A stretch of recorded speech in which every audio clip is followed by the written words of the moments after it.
Hi, and welcome to Charlotte Talks Transformers, where we'll be taking a look at Transformers Animated Episode 4, Home is Where the Spark Is. So this episode starts off with Prowl. This is a very Prowl-centric episode. Okay, let me rewind a bit. This episode actually doesn't start off with Prowl. This episode starts off really weird with Robin Hood, or some guy that looked a lot like Robin Hood, staging some sort of a robbery of an armored car.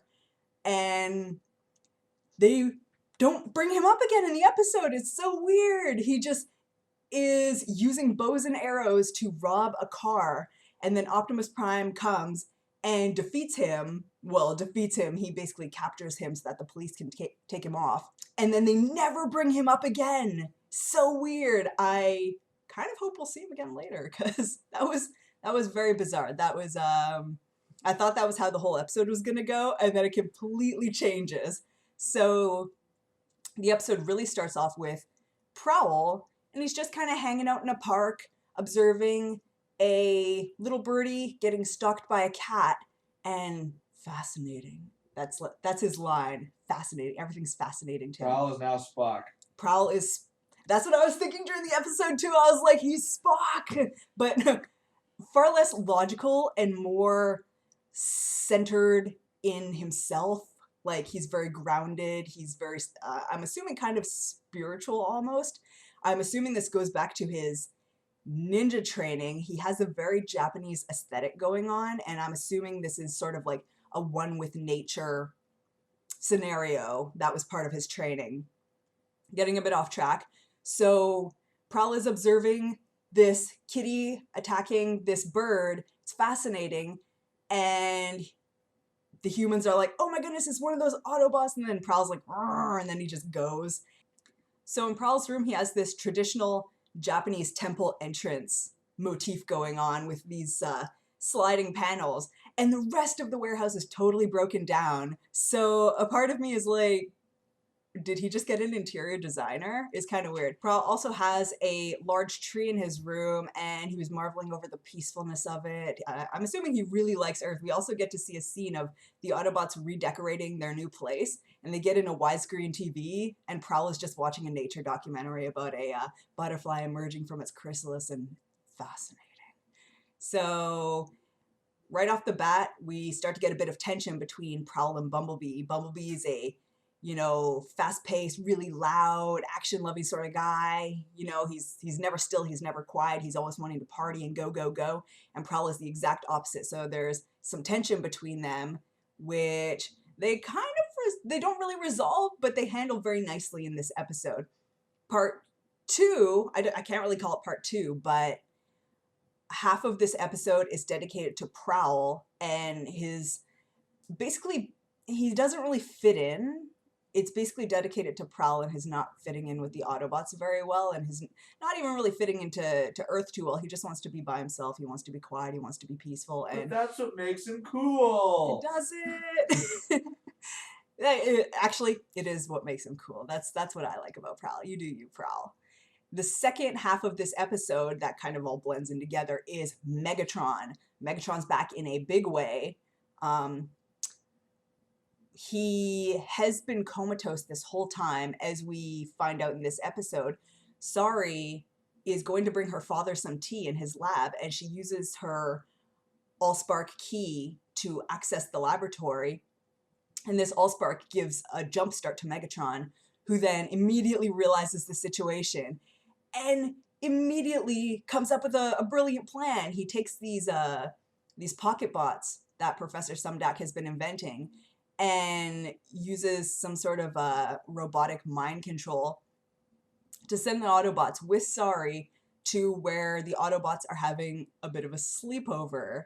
So Megatron is aware that the Autobots are on Earth. He's aware where they're living. He's aware that Starscream betrayed him. That's probably going to be a big thing later.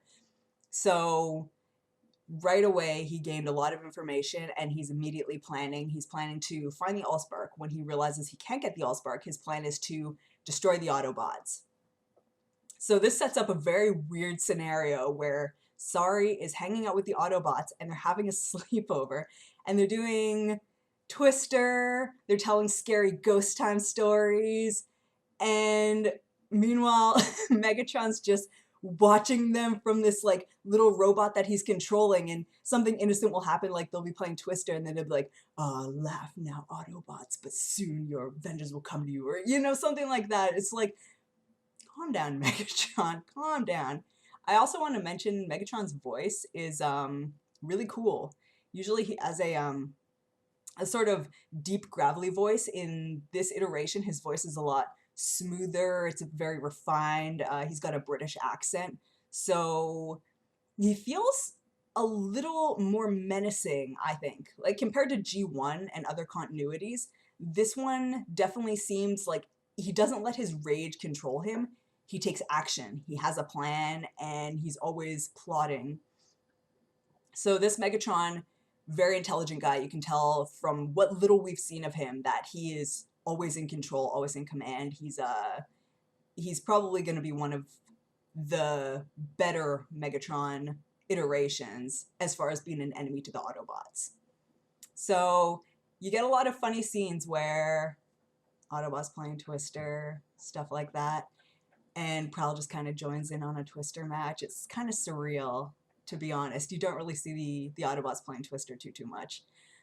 So Megatron decides he's had enough of this crap, and he's going to defeat the Autobots, and how he does that is he hooks into the motion sensors and all of the robotic components that are in the factory that they're living in, and basically turns the factory against them and starts in a very inventive way. There's so much imagination going on in this show, but all of the little claw hands and the factory assembly line belts, like all that, and there's like a crushing mechanism, all that becomes used as tools to essentially kill the Autobots.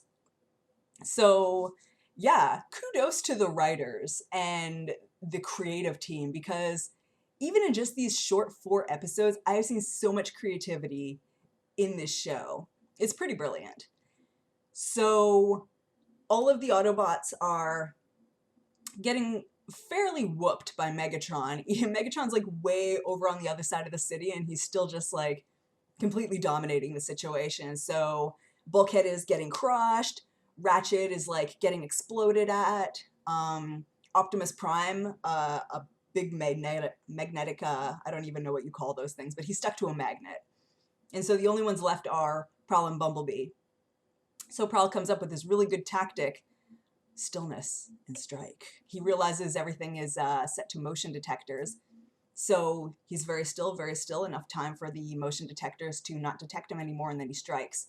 And then he gets caught. I sort of forget how he gets caught, but so then it's all up to Bumblebee, and Bulkhead makes this really fun line where it's like, we're expecting Bumblebee to be still? We're all dead. It's, sort of shows you what the rest of the team thinks about Bumblebee. But he is the youngest of the bunch, so you can't really blame him. He's obviously younger than everyone there, in the same way that Ratchet is obviously older than everyone there. So Bumblebee takes Prowl's advice, does the stillness and strike, and saves the day, and good for Bumblebee. So now Megatron realizes that he needs a better plan. Like, plan 1 failed, he's back to the drawing board, plan 2. He goes and says something about revealing a little bit more of Cybertron or Cybertronian technology and himself. So I'm assuming this is all part of his plan to regain his body back, because he really needs a body. He's a disembodied head sitting there fiddling with machinery.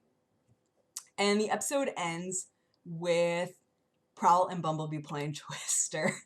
And that's one of those lines you never feel like you're going to use in context of Transformers, but Twister and scary ghost stories. It was a good episode.